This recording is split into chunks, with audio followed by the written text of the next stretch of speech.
नमस्कार दोस्तों, मैं हूं आपका दोस्त अजय कुमार यादव। एक बार फिर से हाजिर हूं। 7 जनवरी 2023 को इस साल की पहली एकादशी है।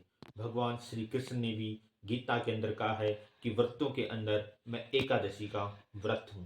एकादशी के व्रत के दिन जो भगवान विष्णु की पूजा करता है, व्रत करता है, उसके सारे कार्य सिद्ध होते हैं। इस एकादशी का नाम सफला एकादशी है। यह एकादशी अपने नाम के अनुरूप ही व्यक्ति के हर मनोरथ को सफल करने वाली है, हर कार्य को सिद्ध करने वाली है।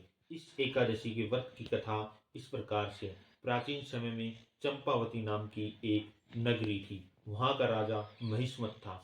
महिष्मत एक उदार और परोपकारी राजा थे। उनके 5 पुत्र थे। 4 पुत्र तो दान दक्षिणा के अंदर रुचि रखते थे, भगवान की पूजा करते थे। लेकिन उनका जो 5वां पुत्र था वह पाप कर्म करता था, ब्राह्मणों और वैष्णवों की निंदा करता था, व्यभिचारी था, प्रजा को कष्ट पहुंचाता था।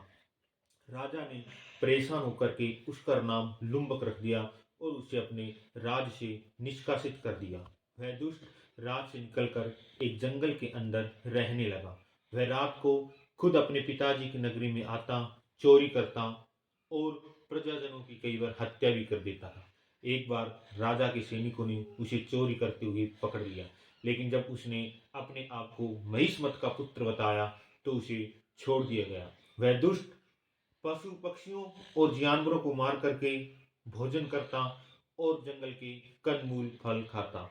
एक दिन पौष कृष्ण पक्ष की दशमी को रात को वस्त्र नहीं होने के कारण वह सो नहीं सका।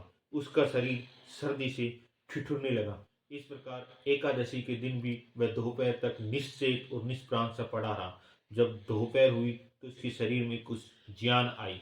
इस दिन वह बहुत थका हुआ था, अतः जानवरों का शिकार तो कर नहीं सका।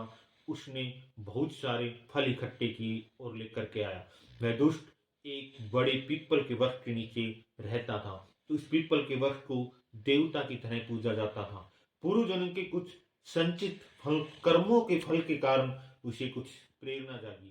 उसने भोजन तो कुछ किया नहीं था। शाम के समय उसने सभी फलों को पीपल की जड़ के अंदर अर्पित किया और कहा कि भगवान विष्णु इससे प्रसन्न हो। इस प्रकार उससे अनायास में ही सफला एकादशी के व्रत का पालन होगा। तभी अचानक उसे आकाशवाणी हुई कि तुमने एकादशी का व्रत किया है, तुम राज पाओगे और अपने पिता की कृपा प्राप्त करोगे। उसके सारे पाप कर्म दूर हो गए, उसके मन के भाव बदल गए। तभी उसी समय एक सुसज्जित घोड़ा उसके द्वार पर उस वृक्ष के नीचे आकर के रुका।